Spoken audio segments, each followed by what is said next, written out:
Okay, so you've taken some personality tests, the 16 personalities test, maybe on 16personalities.com, or one of the myriad other ones. And perhaps you've taken it more than once. You've taken it on different sites, and oh crap, you're getting different results. You got INTJ one place, INTP another place, you got INFJ and then ISFJ. You're like, dude, what is going on? What type am I?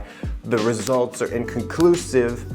What is a boy to do? In this video, I'm going to address the steps you can take to find a bit more certainty when it comes to your personality type when the tests are inconclusive, which tests are just naturally, inevitably going to be inconclusive. First up, the biggest thing is don't panic. I see comments from people who are like, dude, I got this result, then I got this result, it goes back and forth, I don't know what to do, I'm freaking out, please someone just help me, someone tell me what type I am. It's not that big of a deal that you figure it out right now and get certainty at this moment. It's okay. You've gone your whole life up to this point without knowing what your type is.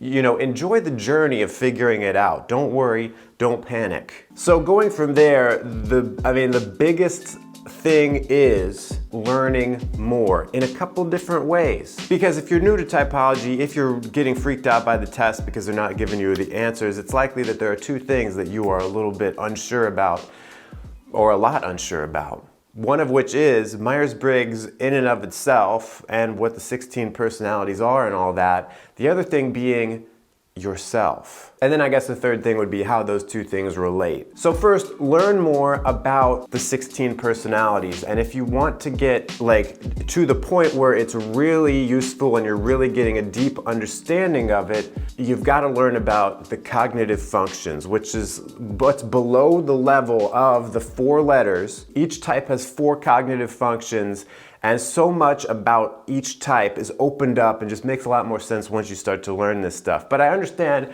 it's not for everybody. It might just be too complicated. And when I was first learning typology, I wanted nothing to do with cognitive functions. It seemed too complicated, too confusing, but I have since realized that that's really where the heart and soul of the 16 personalities is. Now, there's many places you can learn about cognitive functions, and one of the best places to start, or at least to come to at some point, is the origin story of it all, Psychological Types by Carl Jung. And you might say, Frank, that's a huge book, I'm not going to read that, I don't got that much time on my hands. But you don't need to read the whole book. The part about the types, the description of the types itself, is only like one part of the book. Not very long, and you can even find on YouTube, I think if it's still up, this guy narrated it. You don't even have to read it, you can just listen to it, which is always a plus. Now, he talks about 8 psychological types, which are the 8 cognitive functions, and Myers-Briggs took those 8 types and had a subtype for each one, giving us 16 personalities. And if you want something that's a bit easier to understand, that is not about cognitive functions and is more about the 4-letter types without getting too complicated, Gifts Differing is the official Myers-Briggs book, and it's a great place to read a bunch of descriptions that are more in depth than what you usually find online about the types and what it all means and some cool statistics, etc. I also have, a whole playlist on my channel, check it out here, all about the 16 personalities, where I'm explaining Myers-Briggs, and I'm trying to make it as simplified as possible. And I think that's to avoid getting overwhelmed, because when you go out there and you see all the descriptions of the types and what it means and the cognitive functions, you're going to get a lot of very diffuse, nebulous, sometimes conflicting things that are attributed to different types, different cognitive functions. So try to keep it simple, Simon. Don't get too far out too soon. Start with something more simple. What is feeling? What is introverted feeling? Feeling is about making decisions based on values. When it's introverted, it's subjective. Just start there. Very simple. While we're here, let's stop momentarily and support this channel with a commercial. Thanks for sitting through that. And if you're enjoying this video, Now, maybe you don't want to spend a bunch of time learning stuff. Maybe you're just like, I want my type, I want to get what I need to know from that and move on. And I've got these 2 or 3 different types that the tests are telling me I am. What you can do at the very least is read the descriptions of those types. And you know, like I said, one of the best places to start is something like the official Myers-Briggs thing. There are a lot of good descriptions out there of the types, but pick one source and then do the hypothesis mode where you're like, I'm gonna operate for the next month or whatever under the assumption that I am this type. I'm gonna learn about this type and say, okay, am I really doing this? Let me check it out. Am I an ISFP or whatever? Do I line up with all these things? And you gotta be really thinking hard about what are the most important things about each type. That's why I say be careful of when things get too complicated and there's too many descriptions, because that's when it gets into like the horoscope territory of anyone can relate to this. When the descriptions get too long, then, and when they try to describe stuff that like is just universally human, it's like, okay, yeah, but that's not type specific. So that's why I'm saying keep it to a few simple things that you're looking for that you're pretty sure this is like unique to this type based on what you've read in these descriptions. And a good thing to do is to just work by process of elimination. What am I not? You know, if you have a few types that you're choosing from, choose the one that's least likely and just strike that off the board. Sure, you might relate to a few things, but you're going to be able to relate to a few things in every type. So eliminate what you are not. Now, Frank, you might be saying, this seems overly complicated. This is too much knowledge for me to cram into my brain. I just want someone who knows what they're talking about with the 16 personalities to give me their opinion on what type I am. And there are many people on the internet who can do that for you, including me. The link is down below if you would like to get my opinion on which of the personalities you are. You know, if the tests are giving you inconclusive results, if you're just confused, you don't know what's going on, you want something a bit more solid. And one of the advantages of that is that, you know, with the tests, they tend to be like multiple choice and more often agree, disagree. And they give you these questions that are oftentimes not relatable. And sometimes I think if you start to learn enough, then you know what the questions are asking, you know if they're asking feeling or thinking, etc. And then it's impossible to get like an accurate answer at that point. But when you have someone typing you, like a human being who's trying to interpret what you're saying, it's open-ended. You get asked open-ended questions, you answer them, you kind of go off on tangents, you ramble, and then it's a bit more of a holistic, organic process, if you will.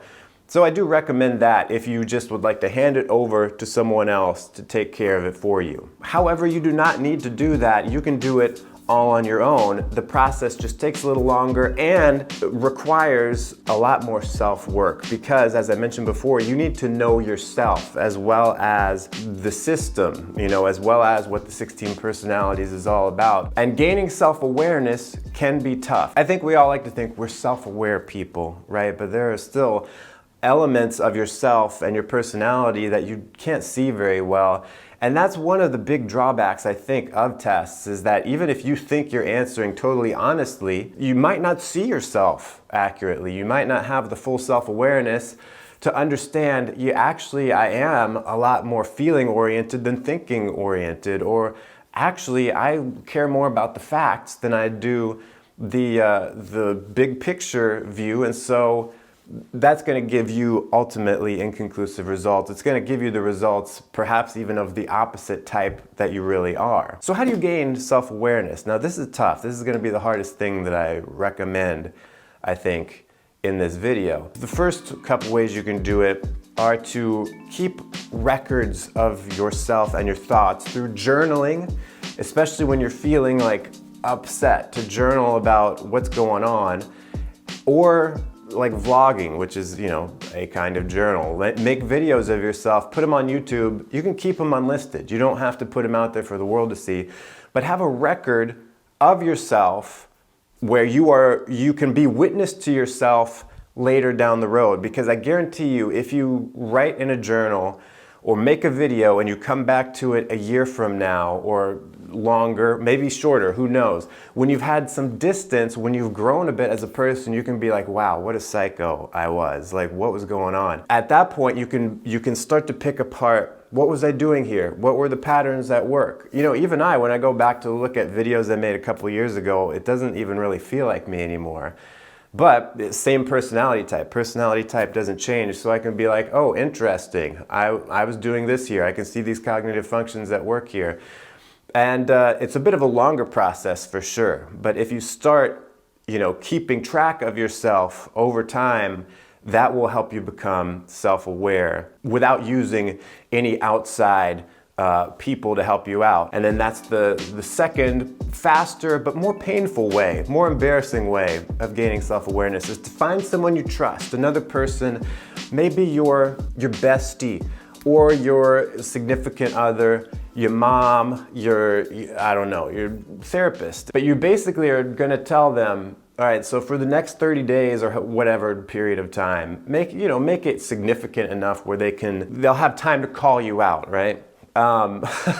Say for the next 30 days, I want you to kind of just call me out on stuff or make me aware of things without being mean. Like, we're not asking them to be mean, but it's like, I want you to be honest with what you observe about what I'm doing, how I'm operating that I might not realize. That's why you gotta find someone you trust, because if you get someone who is like your not close friend and they're gonna try to get a dig in at you and they're doing it to like make you feel ashamed or something, it's not gonna work out. But if you have someone who really cares for you, usually we have opinions about other people that are negative. Like even people who are close to us, we're like, I see that this person is doing this and they're not aware of it and it makes them look dumb and whatever, but I'm not gonna say anything because it's not a big deal and I don't wanna hurt their feelings, right?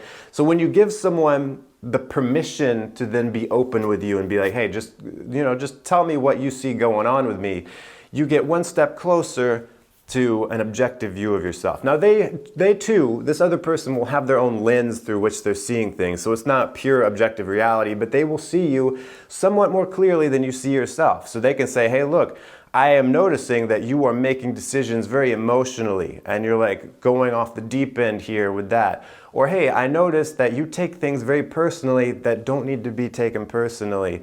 Or I noticed that when you make decisions, you're not really following your own gut. You're looking for everyone else to tell you what to do. Stuff like that, where maybe you'll be like, oh yeah, I do that. Yeah, I see what you're saying there. Or something that might take you off guard and you're like, what? No way, I didn't realize that.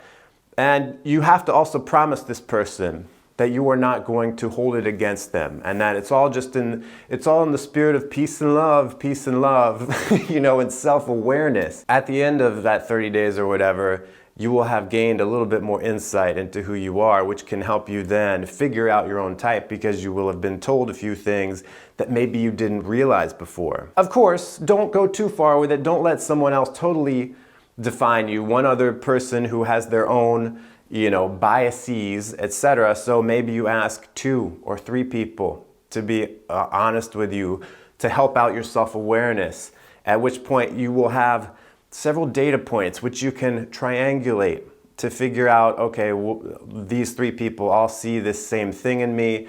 I don't see it, but maybe there is something to it because I'm seeing the pattern here. And I left that one for last because it's not the easiest one. And so the people who aren't up for it, who aren't up for the hard, difficult journey, they're not watching at this point. They stopped watching like a minute into the video, okay? Thanks for watching. Start learning about the 16 personalities with this playlist right here. I keep it simple, Simon. Thanks for watching. Till next time, stay cool and attractive.